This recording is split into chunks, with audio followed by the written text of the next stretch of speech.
You emerge into the world from a delicate, translucent egg, the deep blue of the ocean enveloping you like a cold, unyielding blanket.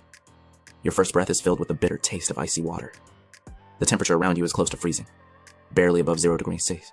Your body is soft, fragile, and the world around you is dark, with only the faintest glimmers of light filtering through the icy depths above. You are born in one of the coldest places on Earth, the Southern Ocean, near the icy waters of Antarctica. This environment is harsh, unforgiving. It's a place where few creatures can survive, and yet, here you are, a newborn icefish. You might not know it yet, but you've already been gifted with a unique survival mechanism. Your blood, unlike that of most creatures, lacks hemoglobin. This adaptation is both a gift and a curse. On one hand, it means that you can survive in cold waters that would freeze most other species. Your blood flows like a clear, watery liquid, with no need to carry oxygen the way most fish do.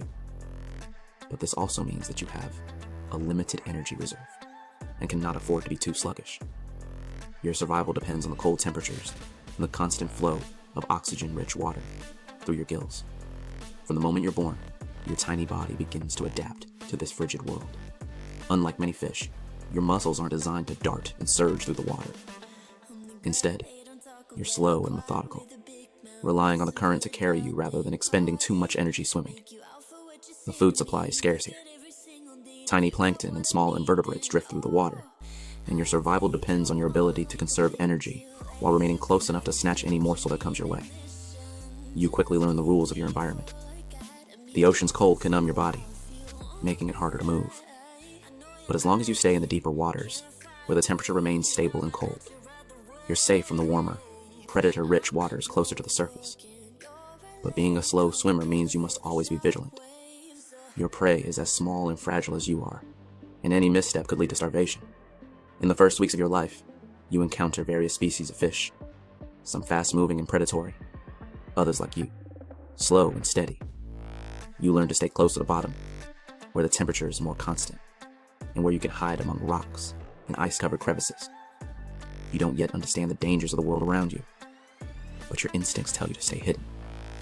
The cold is both a curse and a sanctuary. It protects you from certain predators, but it also leaves you vulnerable to others. The world is silent here, broken only by the distant rumbling of icebergs scraping across the ocean floor. The ocean around you is a frozen kingdom, where you must learn to survive not just by outsmarting predators, but by enduring a constant battle against the cold. As you grow, your body undergoes remarkable transformations to adapt to the world around you. The first few months are a blur of shadows and slow movements. Your metabolism is sluggish due to the cold, and every inch of movement takes more energy than you would like. You've learned the cold truth of your existence. Survival here isn't about speed or agility. It's about endurance, patience, and remaining unnoticed. The ocean around you is vast and often empty, with the exception of a few fellow icefish and an occasional predatory creature. Your life is a quiet one, spent in the deep, dark waters beneath the ice. The only constant is the cold, but you've grown accustomed to it now, your body perfectly tuned to the frigid temperatures that would be lethal to almost every other living creature on Earth. Food remains scarce, and your small size makes it hard to compete with the more aggressive fish around you. The waters are filled with tiny crustaceans, plankton, and microscopic organisms that you can feed on, but they're constantly drifting in and out of your reach. You've developed a strategy to ensure your survival. Conserve energy and wait. You wait for the right moment when the current brings you a steady stream of food. But even then, you must be careful not to use too much energy in the hunt. There's another problem that looms over you: the predators. As you grow, the dangers become clearer. In the cold, you're not at the top of the food chain. Larger fish, such as the Antarctic toothfish, stalk the waters looking for their next meal. Your sluggish movements and small size make you an easy target for these giants. You can't outrun them. You can't outfight them. Your only defense is to remain hidden, to blend in with the icy floor of the ocean, to fade into the shadows when danger strikes. The first time you encounter a predator, you nearly panic. You're drifting near the ocean floor, minding your own business, when a shadow looms over you. A massive Antarctic toothfish glides silently through the water, its sharp eyes scanning for prey. You freeze in place, your heart thudding loudly in your chest. If it hears the rush of blood, it will strike. You recall the first lesson you learned: stay still, stay hidden. Your translucent body blends into the icy rock and algae-covered floor. For what seems like an eternity, the toothfish swims past, unaware of your presence. Your pulse slows, and you breathe a sigh of relief. But it's not over yet. You know there are more dangers lurking in these waters, and that shadowy shape wasn't the last predator you'll encounter. You've learned to stay close to the rocky seabed, hidden in crevices, your body often surrounded by piles of ice and rock. The camouflage makes it harder for predators to spot you, but it also means you have less access to food. You can't move quickly to chase after prey. Instead, you rely on the ocean's currents to bring you your meals. It's a slow process, but it's the best you can do in this frozen world. In time, you become an expert in evading predators. Your senses sharpen and you've learned the subtle patterns of the ocean. You can feel vibrations in the water, small ripples in the current that signal the presence of larger animals or approaching predators. With your keen awareness of your surroundings, you move with precision, often choosing to stay still for hours, watching the world pass by as you conserve energy. However, your food scarcity remains a constant struggle. The lack of oxygen in these deep waters makes hunting for larger prey difficult, and your energy reserves are always low. You've developed a secondary survival mechanism. When prey is rare, you enter a state of dormancy.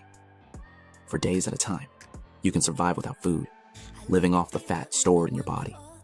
It's a process that makes your life a constant cycle of survival and struggle, waiting for that rare moment when food is plentiful. One day, while you're resting in your rocky nook, a new scent drifts into your surroundings.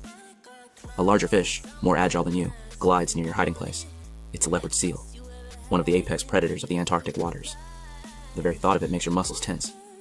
You hold your breath, pressing yourself into the crevice, praying the seal doesn't notice your small, translucent body. The seal passes by, his large eyes scanning the water. It pauses for a moment, and for a heartbeat, you think it might have seen you.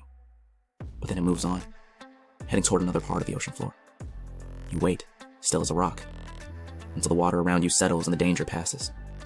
But deep down, you know this is just one close call in a lifetime of them. As the seasons shift, you become stronger, more capable of surviving in this harsh environment.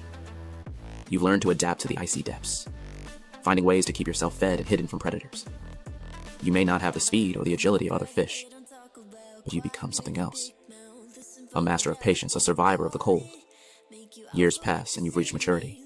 Your body, though still smaller than many of the creatures that share this icy world, has hardened and strengthened through years of surviving in the harshest conditions.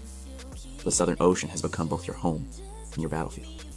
The cold no longer feels as biting, and the depths of the ocean, once unfamiliar, are now a landscape you know by heart.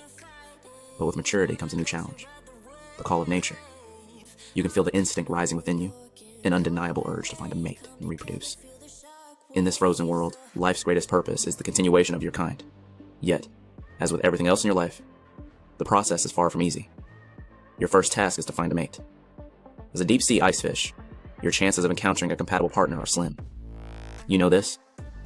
And yet, the instinct of search drives you forward. The ocean is vast and endless, a maze of ice flows and shifting currents.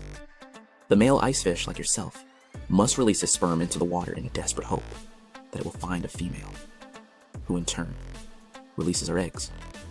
The mating process is as unpredictable as the tides, and it is an exercise in patience, just as survival is all. The first few weeks are filled with uncertainty. You glide through the icy currents, searching for signs of a mate. The water is thick with the same cold that has defined your existence from birth, and the pressure increases as you descend further into the depths. You use every sense at your disposal, every vibration, every change in the current, to detect the presence of another. The ocean around you is alive with the subtle signals of life. The flick of a tail, the swish of fins, the occasional light pulse from bioluminescent organisms in the distance. Then, one day you feel it. A faint pulse in the water. Barely noticeable, but unmistakable to your senses. It is the presence of another icefish.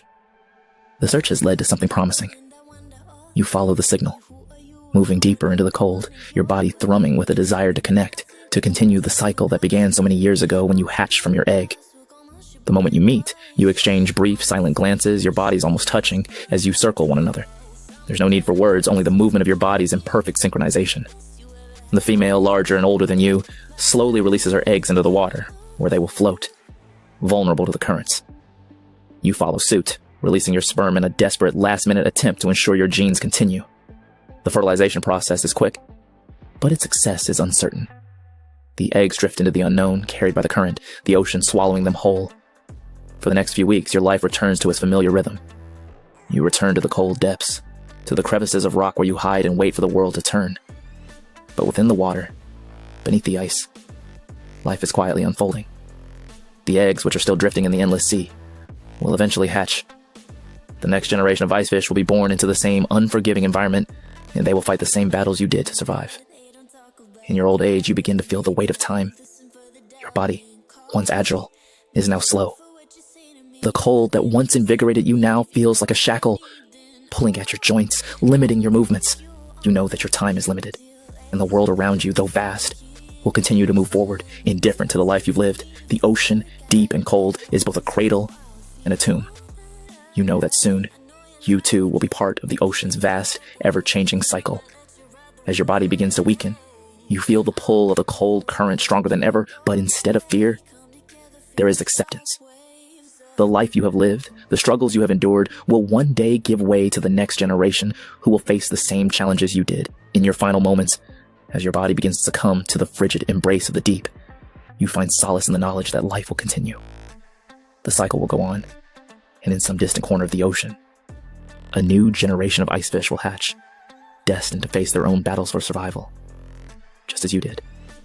And so, as your body drifts with the current, disappearing into the vast depths of the Southern Ocean, you become part of the eternal cycle.